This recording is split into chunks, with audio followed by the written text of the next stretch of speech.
अस्सलामुअलैकुम नादरीन, अल्लाह ताला से ये उम्मीद करता हूँ कि अल्लाह ताला ने आपको जहाँ पर भी रखा होगा अपने हिफ्ज़ व अमान में रखा होगा। Azam Khan superintendent jail. Nadreen, मैंने बड़े प्रोग्राम्स में जो है ना आपको इस करैक्टर का, इस किरदार का जिक्र किया है और मैंने आपको बताया कि इनका जो दौर था ना वो बर्बरियत, चंगेज़ियत और जुल्म की दास्तान थी।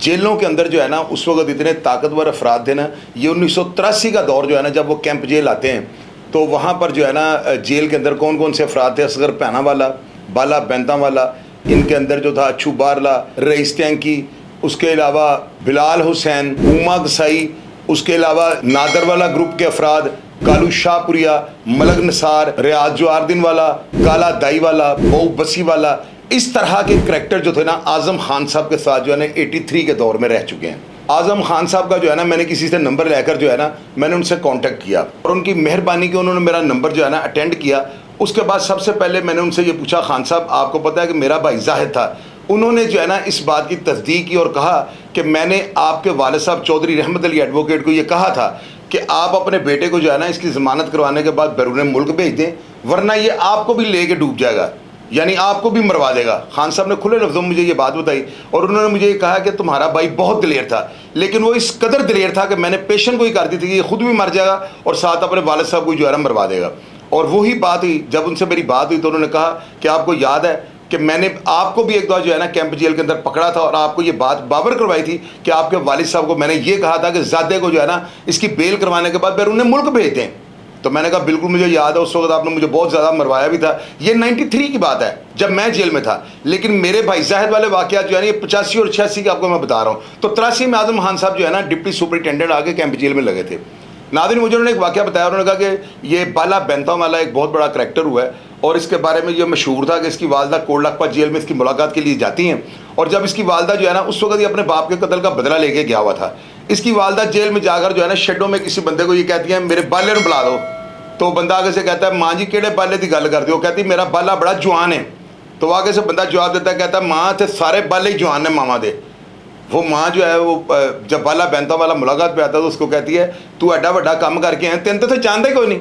उसने कहा माँ तो कल आएंगी तो सारी जेल जानेगी। इस बंदे ने जो है ना सुपरिटेंडेंट के साथ बदतमीजी की और उसके नतीजे में इसको जो है ना 70 के 72 बैंतों का आर्डर हुआ जो इसने जो है खा लिए। यानी बैंत खाना जो है ना बहुत मुश्किल काम था और इस बंदे ने सुना कि बड़ी दिलेरी के साथ जो है ना बैंत खा लिए थे। उसके बाद जाहिर है ये बेल हो जाती है, बाहर चले जाता है और इसका चाका जो फट चुका होता है, वो आपको मैं 12 दफ़ा कह चुका हूँ कि जेल की मार जब बंदा खा लेता है ना तो मेंटली तौर पर वो अपने आप को जो है ना फ्लॉज समझना शुरू करता है, क्योंकि वो बहुत ख़तरनाक मार होती है। अब दोबारा ये किसी मर्डर के केस में आता है, 1983 का दौर था। तो आज़म खान साहब ने मुझे बताया कि मुझे किसी ने बताया कि इस बंदे को नहीं लेते, इसको कोट लखपत भेज देते हैं। तो मैंने अपने सुप्रीडेंट साहब को ये कहा कि जनाब इसमें कौन सी ऐसी बात है कि हम इसको नहीं ले सकते। उन्होंने कहा कि यार ये इंतशारी टाइप आदमी है, जेलों में रफड़ डालता है, इसके बड़े चलान इधर उधर गए हैं, बड़ी मारें खाता है, तो ये बेहतर नहीं है इसको यहाँ पे रखना, ये इंतशार डालेगा। तो आज़म खान साहब कहते हैं मैंने चैलेंज समझ कर ना कि सर आप मुझे ट्राई करें और इसको ले लें, मैं इसको देखूंगा ये कैसे यहाँ पे बदमाशी करता है। आज़म खान साहब ने मुझे बताया कि बाला बैंता वाला जो है ना इसकी 10 बैरक के अंदर नए मुलाजिम में गिनती पड़ गई,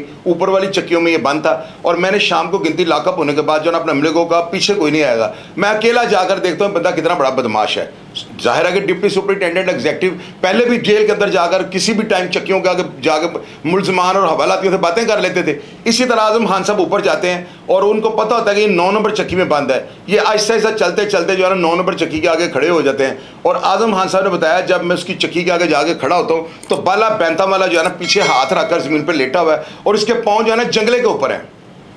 यानी कि वो उसको नहीं पता कि शायद ये डिप्टी सुपरिटेंडेंट है, उसका कहीं आमना सामना नहीं हुआ होगा, लेकिन बंदे को अंदाजा हो जाता है ये कोई अफसर ही है जो गिनती लॉकअप के बाद मेरी चक्की के आगे आगे खड़ा हुआ है।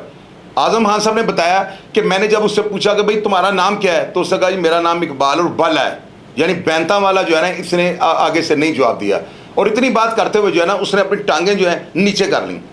आज़म खान साहब कहते हैं मैंने इसको नहीं वो बात याद करवाई कि तुमने टांगों ऊपर की हुई थी, मैं आगे चल दिया और जब मैं आखिरी चक्की से होकर वापस आया ना तो मैंने दोबारा आगे जो है ना उसके पास 1 सेकंड के लिए खड़ा होना चाहा तो इतनी देर में वो जो है ना जंगले के साथ खड़ा होकर मुझे कहता है साहब जी मैं माजरत चाहता हूँ, मुझे नहीं पता था कि आप यहाँ पर डिप्टी सुपरिटेंडेंट हैं। ज़ाहिर है किसी कांस्टेबल वगैरह ने उसे इशारा करके बता दिया होगा। तो आज़म खान साहब ने उसको कहा कि यार तुम मुझे ये बताओ तुम पहले किस तरह बैठे हुए थे, ठीक है तुमने मेरा एहतराम किया, तुमने टांगे नीचे कर ली, तो क्या तुम बदमाश हो? तो उसने आगे से फौरी तौर पे जवाब दिया नहीं जी मैं तो कोई बदमाश बदमुश नहीं हूँ। खान साहब उसके अंदर लचक छोड़कर जो है ना यानी कि जो है ना उन्होंने दोबारा उसको नहीं ऐसी बात की कि आगे से कोई उल्टा जवाब ना दे दे। खान साहब वहाँ से चले जाते हैं। अब उसके बाद ये होता है कि अम्बला इनको बताता है कि ये वाहद अपनी माँ के साथ इतना प्यार करता है कि अगर इसकी माँ इसको कोई भी बात कहे ना, हम शेडो में देख रहे होते हैं कि ये माँ के आगे नहीं बोलता और सर झुकाकर उसकी बात सुनता है। इतने में जो है ना 1-2 दिन के बाद उसकी माँ मुलाकात पर आ गई और आजम खान साहब कहते हैं कि मैंने बाला बैंतावाला की माँ जो थी ना, जब मुझे पता लगता है मैंने उसको ड्यूटी के अंदर बुलवा लिया और मैंने अपने कमरे में उसको कुर्सी के ऊपर बिठाया। बड़ी शरीफ नफ्स खातून थी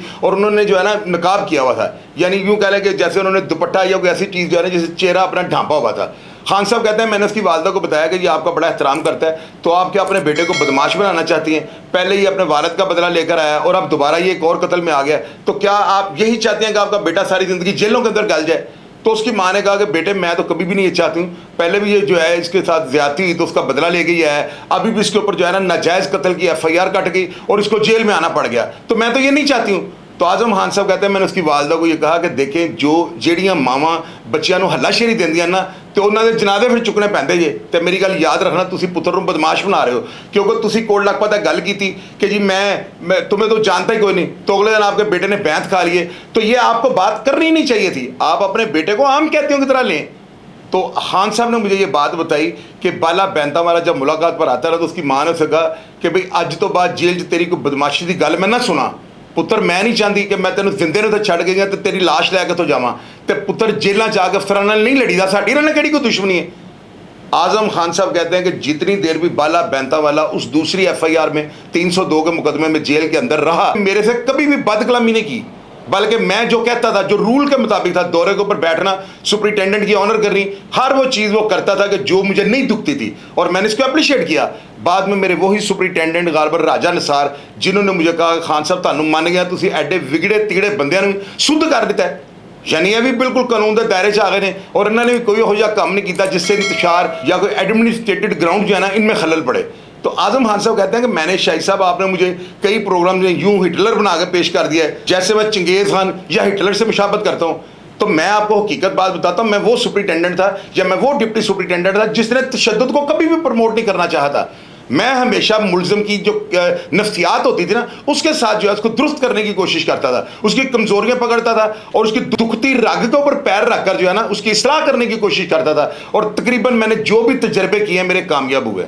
मैं आजम खान साहब को जो है बड़ा अप्रिशिएट करता हूँ। उन्होंने मुझसे वादा किया है कि मैं आपको 1983 के बाद जितने भी लाहौर शहर के बड़े बड़े नाम थे जिनके मैंने आपको शुरू में नाम भी बताया, इनके अलावा और कई ऐसे अफराद जिनके आपको जेलों के अंदर वो क्या करते थे और जेलों से रिहा होने के बाद मुआशरे ने उनके साथ क्या किया, उन्होंने कौन सी ऐसी गलती की कि वो जवानी में जो है ना कब्र की आगोश में चले गए। खान साहब से बड़ी गोल्डन बातें, तकरीबन 1.5 से पौने 2 घंटे जो है ना इंग्लैंड से मेरा उनका व्हाट्सएप पे रब्ता रहा। मैंने उनसे बहुत सारी बातें जो है कंफर्म की, अपने भाई के बारे में भी कुछ बातें कंफर्म की, लेकिन उन्होंने मुझसे वादा किया कि मैं आपको इंशाअल्लाह ताला बहुत अच्छी अच्छी स्टोरीज जो नौजवानों के लिए मशले राह होंगी। और आपको पता है क्रिमिनल्स की भी एक हिस्ट्री है जिसको आप स्टडी करना चाहते हैं, आप जानना चाहते हैं, आप चाहते हैं कि हमें पता लग जाए कि असल हकीकत क्या है, तो ये सारी मालूमात जो है ना आपको देने के लिए मैं आ रहा हूँ और इंशाअल्लाह ताला ऐसी ऐसी ज़बरदस्त स्टोरियाँ आपके सामने लाने लगा हूँ और वो स्टोरियाँ उस सुपरिटेंडेंट से लेने लगा हूँ कि जिसके दौर को मैंने खुद चंगेजियत, बर्बरियत और जलादियत का जो है ना दौर कहा है। अब आजम खान साहब जो है जो प्रोग्राम मुझसे शेयर करेंगे